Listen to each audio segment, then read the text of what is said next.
नमस्कार दोस्तों, मैं हूं अतुल। आप देख रहे हैं tech Atul electrical point of view. Guys, ये सामने जो है ये आप देख पा रहे हो, ये अपना एक 3 फेज़ इंडक्शन मोटर है। तो आज मैं आपको ये 3 फेज़ इंडक्शन मोटर का ये जो नेम प्लेट देख रहे हो, इस नेम प्लेट का पूरा डिटेल में आज आपको बताऊँगा। ठीक है, तो वीडियो में बने रहो और कोई भी अगर डाउट होता है तो कमेंट करके आप जो है पूछ सकते हो। तो चलो बिना किसी देरी के वीडियो को स्टार्ट करते हैं।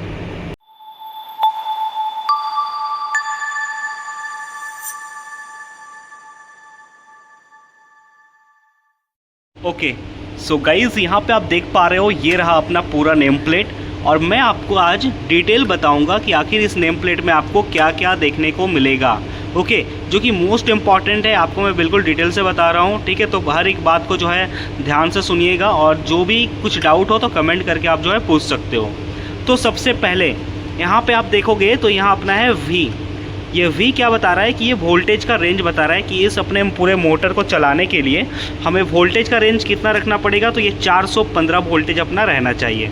ठीक है, और इसका जो है ये ±10% है। ये बताता है टॉलरेंस के बारे में कि अगर 415 से इसका 10% कम या फिर इसका 10% ज़्यादा अगर वोल्टेज रहे तो कोई दिक्कत नहीं है, लेकिन 10% से ज़्यादा या फिर कम नहीं होना चाहिए। अगर ज़्यादा या कम होगा तो इस मोटर का प्रॉपर आउटपुट जो है आपको देखने को नहीं मिलेगा। ओके, दूसरा अपना टर्म है हर्ज। HZ जो लिखा हुआ है ये अपना हर्ज होता है, जो कि फ्रीक्वेंसी बताता है। ठीक है, तो इंडिया में आप सभी लोगों को पता है कि 50 हर्ज का फ्रीक्वेंसी का यूज़ होता है। ओके, तो ये भी जो मोटर आप देख पा रहे हो, ये मोटर अपना 50 हर्ज के फ्रीक्वेंसी पे चलने वाला है। और ये फ्रीक्वेंसी में भी आपका एक टॉलरेंस दिया हुआ है, जो कि पॉजिटिव और नेगेटिव यानी कि ±5% रहने पे चलेगा। बट इससे ना ही ज़्यादा कम होना चाहिए ना ही ज़्यादा होना चाहिए। ओके, तो किसका 5%? तो ये 50 का 5%। नेक्स्ट अपना जो डेटा है ये है R पर मिनट। R का मतलब होता है रोटेशन पर मिनट। जो यहाँ पे देख पा रहे हो 1460 RPM का अपना ये मोटर है, ये हमें ये डेटा बताती है। नेक्स्ट जो डेटा है ये है अपना किलोवाट। तो किलोवाट क्या बता रहा है कि ये 5.5 किलोवाट का मोटर है। और बगल में है HP, यानी कि अगर आपको कोई रेटिंग अगर HP से पूछे तो आप 7.5 बताओगे, और अगर कोई किलोवाट में पूछे तो ये 5.5 बताओगे। ठीक है, इसके ऊपर में आप देखोगे तो यहाँ पे है AMB। एम्बाइन क्या होता है? तो ये एक्चुअली होता है एम्बाइन टेम्परेचर, जो कि 50 डिग्री सेंटीग्रेड आपका यहाँ पे दिया है। मतलब मोटर को हम लोग जिस जगह में चला रहे हैं उस जगह का जो टेम्परेचर है, उसके सराउंडिंग का टेम्परेचर 50 डिग्री सेंटीग्रेड से कम होना चाहिए। तो ये मोटर क्या है, एक लॉन्ग लाइफ तक बहुत अच्छे से जो है चलेगी। ओके, अब नेक्स्ट अपना यहाँ पे अगर आप देखोगे एम्बाइन के बगल में है INSCL। ये एक्चुअली है अपना इंसुलेशन क्लास, यानी कि इसके अंदर जो वाइंडिंग को यूज़ करा गया है उस वाइंडिंग का जो एक इंसुलेशन क्लास होता है, यानी कि यहाँ पे F लिखा हुआ है। तो F का मतलब बता रहा है कि ये वाइंडिंग क्लास कैसा है। ठीक है, F का मतलब ये होता है कि ये आखिर कितना टेम्परेचर को जो है सस्टेन कर सकता है। ठीक है, तो कभी कभी क्या होता है, इंसुलेशन क्लास अगर आपका कम हो जाए तो आपका वाइंडिंग जो है बर्न होने का संभावना बढ़ जाता है। ओके, दूसरा है आपका यहाँ पे A यानी कि एम्पियर, यानी कि ये जो मोटर है ये मोटर मेरा कितना करंट लेगा। तो ये मोटर अगर मेरा फुल लोड पे चलेगा, यानी कि 100% लोड में चलेगा, तो ये 11.10 एम्पियर का जो है ये करंट सस्टेन करेगा। ठीक है, बट कभी भी मोटर को जो है 100% पे नहीं चलाना चाहिए। अगर आपको सेफ मोड पे चलाना है तो आप 70 से 80% के लोड पे ही अपने मोटर को जो है चलाइए। ठीक है, दूसरा यहाँ पे है अपना एक cos phi। ये आपका पावर फैक्टर बताता है कि इस मोटर का जो पावर फैक्टर है वो 0.77 है। ओके, इसके बाद नेक्स्ट है अपना इफ़िशियंसी, यानी कि अगर हम इस मोटर को पूरे चलाएंगे तो मोटर को चलाने के बाद जो अपना आउटपुट आएगा वो 100% नहीं आएगा। तो 100% नहीं आएगा तो कितना आएगा? ये आएगा 89.60%। ओके, तो लॉस कितना परसेंट हो रहा है? वो हो रहा है अपना 10.40%।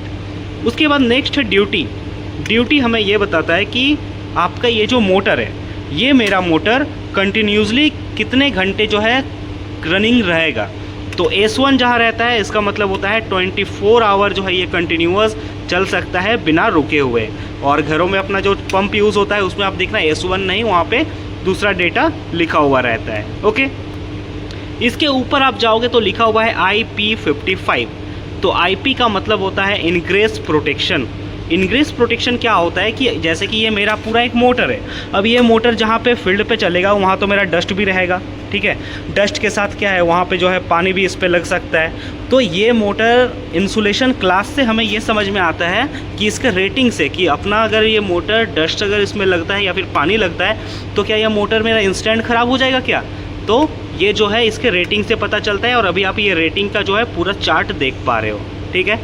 ऊपर में यहाँ पे ये मोटर कब मेरा मैन्युफैक्चर हुआ है वो डेट ईयर लिखा हुआ है। ये मोटर का पूरा सीरियल नंबर है, ओके। और ये है अपना फ्रेम साइज, और ये अपना 3 फेज़ इंडक्शन मोटर है। और यहाँ पे जो है एक अपना सीरियल नंबर दिया हुआ है, ओके। और उसके साथ यहाँ पे ISI जो मार्क है वो आप यहाँ पे देख पा रहे हो।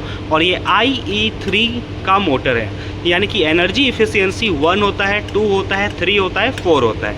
अभी लेटेस्ट में 4 चल रहा है, बट ये जो मोटर है ये अपना IE3 का है अपना मोटर, ओके। उसके साथ यहाँ पे नीचे में एक आपको दिया है प्रॉम्प्ट कोड, ओके। ये ज़रूरी नहीं है, लेकिन लास्ट वाला ये जो चीज़ है ये मेरा ज़रूरी है। यानी कि ये हमें बता रहा है कि अगर मोटर का कोई बैरिंग ख़राब हो जाए तो उसमें कौन सा बैरिंग लगाओगे, जो कि यहाँ पे लिखा हुआ है, ओके।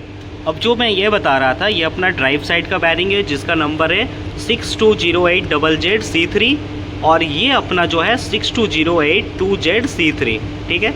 तो एक अपना हो गया ड्राइव साइड का बैरिंग। नॉन ड्राइव साइड का जब आप चेंज करोगे तो ये नंबर देख करके आप यहाँ पे चेंज करोगे, ठीक है। और ये IEC का जो स्टैंडर्ड होता है उसको मेंटेन करके ये पूरे मोटर को जो है डिज़ाइन करा गया है, ठीक है। और अपना यहाँ पे IS का एक नंबर दिया है, और ये रहा अपना ब्रांडिंग जो कि ABB कंपनी का अपना मोटर है, ओके। तो गाइज़ मैं आशा करता हूँ कि ये जो मैंने आपको बताया नेम प्लेट से रिलेटेड, इससे आपका सभी डाउट क्लियर हो गया होगा। अगर कोई भी क्वेरीज है इस मोटर को लेकर के तो आप जो है मुझे कमेंट करो, मैं आपको इसके पूरा डिटेल बताऊँगा। और अगर इस मोटर से रिलेटेड और भी कोई जानकारी अगर आपको चाहिए तो मैं आपको वो दे दूँगा। अगर कोई प्रॉब्लम है तो आप कमेंट करके बता सकते हो। और ये रहा मोटर का अपना ड्राइव साइड, ये हो गया नॉन ड्राइव साइड, ये हो गया अपना बॉडी, और यहाँ पे इसके अंदर आपका कूलिंग फैन लगा हुआ है, ठीक है। और ये रहा अपना मोटर का टर्मिनल बॉक्स, ओके। तो मैं आशा करता हूँ कि इस वीडियो से ये नेम प्लेट से रिलेटेड आपका जितना भी डाउट है ये जो है क्लियर हो गया होगा। तो मिलते हैं नेक्स्ट वीडियो में, तब तक अपना ध्यान रखिए। Keep watching, keep learning. Thank you.